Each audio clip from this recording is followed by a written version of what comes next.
So how hard is it to find Colonel E.H. Taylor? As if the last video wasn't difficult to find the product. That being the Buffalo Trace. The Buffalo Trace line. Well, the standard Buffalo Trace. This is a regular Buffalo Trace and Eagle Rare. This is in the Buffalo Trace family as well. That's about as easy to find as a bottle of Blanton's, right? Sometimes harder, believe it or not. I believe it. So yeah, these are going Colonel to be E.H. Taylor. and they're going to be really difficult to find unless you're very lucky or unless you're going to pay the secondary prices. Well, what's the deal with Colonel E.H. Taylor? Why is it so hard to find? Well, like everything with Buffalo Trace, it's a solid product. It's from their Mash Bill 1 line, which if you go back and watch the other video about Buffalo Trace and Eagle Rare, that's Mash Bill 1. This is Mash Bill 1. This is their low rye mash bill. Mash Bill 2 is a little bit higher rye, which is like the Blantons and stuff like that. But even then, even their high rye bourbons are still pretty low. I looked up the numbers this morning, and I'm not going to say what they are because I'm not sure if I was being played. But let's just say their low rye mash bill, if the site that I was on was legit, is about 7% rye. Didn't you just say you weren't going to say it? I wasn't, but I About did 7%. it anyway. I mean, that's pretty low. It's pretty low. That's pretty low. That's when most people's low rise. That's like a dash of rye. Most distilleries' low rise are going to be, 15% up to, maybe 20 or in the mid 20s or something. But anyway, so that's what this is. E.H. Taylor isn't a limited run, is it? It's considered a standard. As of now, it's not. It's not like one of the BTAC collection. Although what they're doing now, they just made an announcement that they're going to add a Colonel Taylor to the Buffalo Trace Antique collection. Which is BTAC, which is their limited run. Yeah, which comes out once a year type thing. And if anybody has ever looked for a William LaRue Weller or a George T. Stagg. Well, with how difficult these are to find on a regular basis, I mean, that's a symbolic move. Yeah. So now in the bourbon world, at least at most stores, these are quote unquote allocated because they don't come around very often.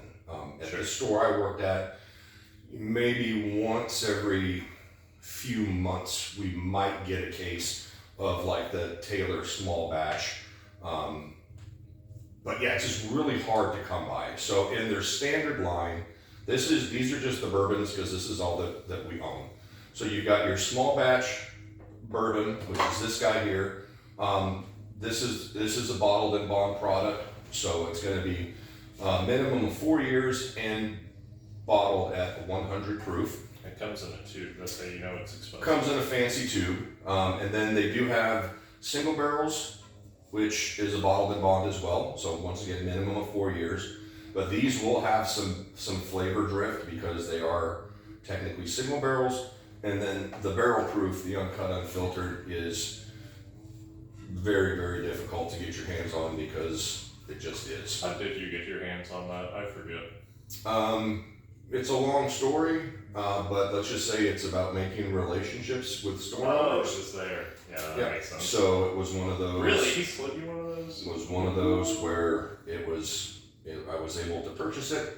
There's not a lot out of it because it is so hard to get. Same with the single barrel. I don't even think I've opened that. It may very well come to pass that we never find another one of. Maybe not at retail. And then as you can see with this bottle, I literally just unwrapped it today, and we do have a backup of this, but they don't get drank a lot because they're just really hard to replace. But thought it'd be fun to talk about them a little bit and actually taste the small batch. And would you pour us some? Yeah, let's have a little bit. Excuse me. So you've had it before. What would you say is the difference in flavor between the small batch and the single barrel? There's minimal. It can be minimal, just because the small batch is going to be a blend of barrels, right? Of course. That's how they make small batches. It's just the flavors will be a little more homogenized. Correct. So if you ever get your chance to try a small batch, it's going to be pretty consistent bottle to bottle. Now the single barrels, obviously, are going to be That's very good. Are Very good on the nose. Yeah. There's a reason this stuff is. I mean, E.H. Taylor has a similar problem to the rest of Buffalo Trace's products, as in it's the pick of choice of posers when they want to pretend like they know a lot about whiskey. It's a fantastic bottle, but people will throw E.H. Taylor out and expect you to start fainting and be like, "Ooh, I was a professional here." Yeah. Well, it is because it's delicious, right? I mean, that's just the bottom line. It smells amazing. I haven't tried their ryes yet. The ryes are kind of hard to get as well, but they're all difficult to get, which is kind of a bummer unless you want to pay secondary prices. And I'd rather eat my own arm than pay secondary prices. Yeah, I mean, obviously this is because it's Buffalo Trace. Although Nashville one. it's a different product than the Buffalo Trace and the Eagle Rares and stuff like that. But it is same idea. Same concept. Very sweet. Difference in degree, not kind. Yeah, very almost like the Buffalo Trace that we had the other day. But there's a greater depth of flavor. Yeah. Well, now remember too, because they're bottled in bond, they're bottled at 100 proof. Indeed. So as the proof goes up, you're getting those condensed flavors. Whereas as you lower the proof, it gets a little more watered down, right? So yeah, you lose a lot of the highs and lows of whatever the palate is going to be. Yeah. Well, it's always taking more time. To your health. This is very good. It smells once again like kind of like strawberries and cream a little bit.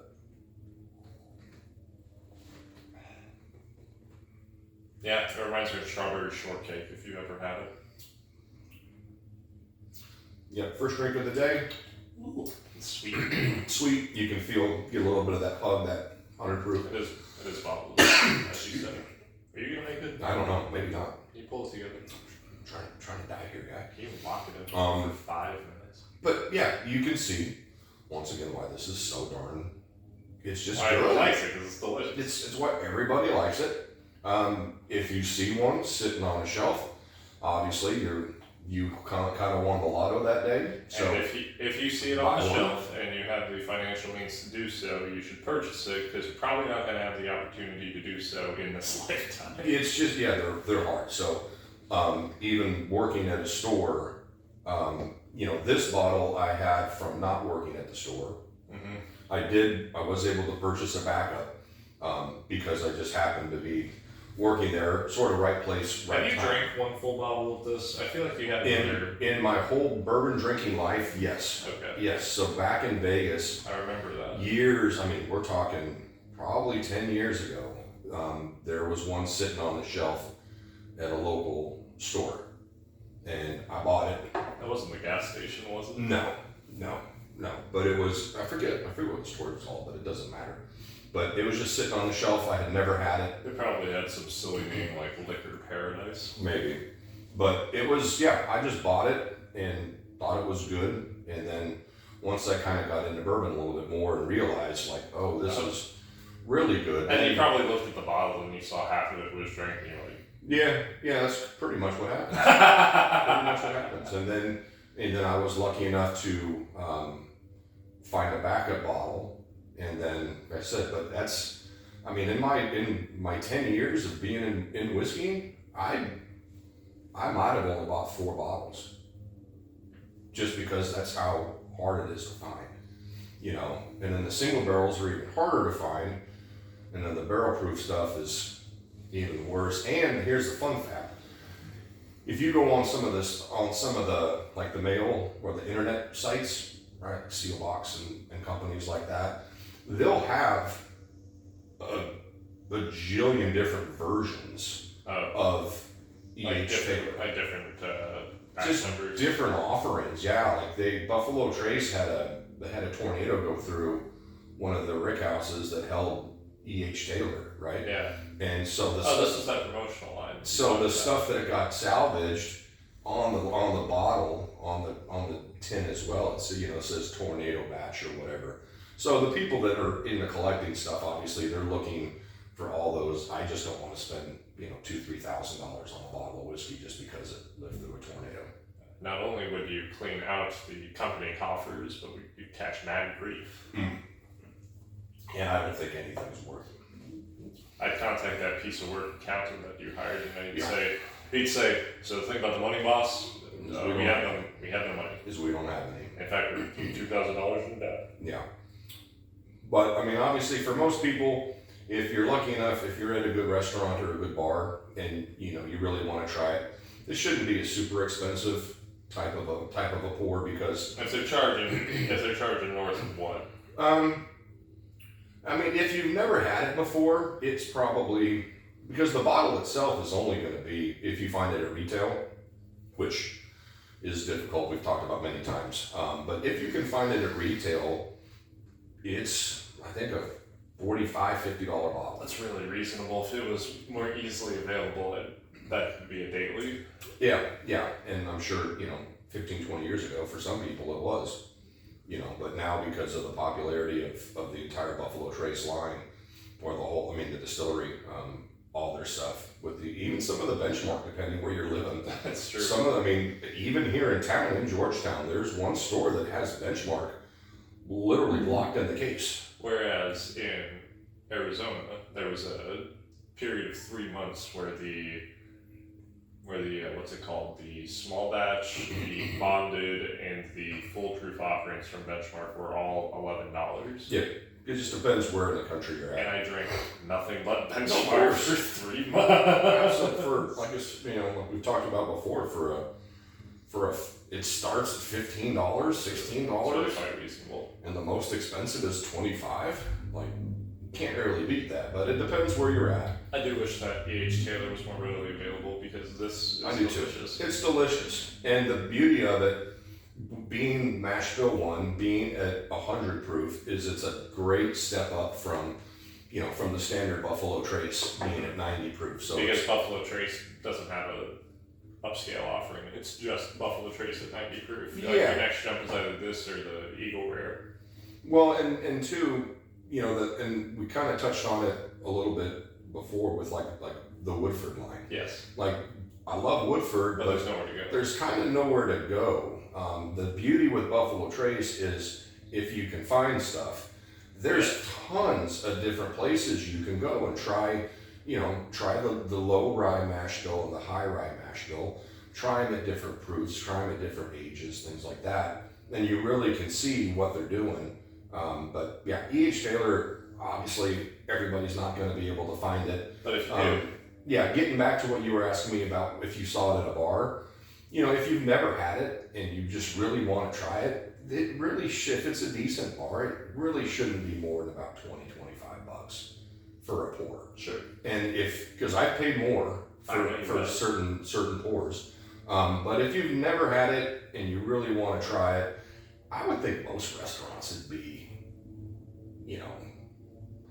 go on the low end 15, on the high end 25. But once again, it all depends on how hard it was for said bar or restaurant to get it, because depending which state you live in, they might have better access to their from their distributors. In this state, a lot of them buy from liquor stores, Yes. so they're going to pay a little bit more for it as Which will opposed to translate the to a higher distributor. ticket for the Correct. the bar goer. Because they've got to make their money off of the bottle. They got to pay rent. But it's a delicious pour. At the proof, I love it because you've actually got now a little extra flavor. And it's just and you got to remember at the distillery when they're going through and they're checking those barrels after 6 months, a year from sitting there, like they know what those barrels are going to turn into. Yes. Just based off 6 months or a year of sitting in there. So they'll actually have, well, this is going to be an E.H. Taylor product, or this is going to be, we're going to set these barrels aside because that's going to be an Eagle Rare, right? Or this is going to be We should set aside. this is going to be a Stag Junior. At some point, we should set aside time to discuss that whole process because I know very little about that process. Yeah, it's super interesting, but that's, once again, I've said it before, that's why they get paid what they get paid. Indeed, because it's complicated. They're very, very good. So yeah, I mean that's kind of what I think about with E.H. Taylor. If you can find it, it's phenomenal. But it's going to be difficult. I don't know. Even for the small batch, I don't know that I would pay more than about $10 over retail for it because it is good, but That would be what, 55? yeah. You know. I mean, even if it was a $60 bottle and I didn't have one, I would probably buy it. But if you see them sitting in secondaries, for $100, $100 quarter, $100.50, Don't worry, that's too much. that's a little tough. Unless you really want it. Unless you just have to have it, I agree. But for the most part, depending on your market, you might get lucky and find one, and hopefully you can get it and enjoy it.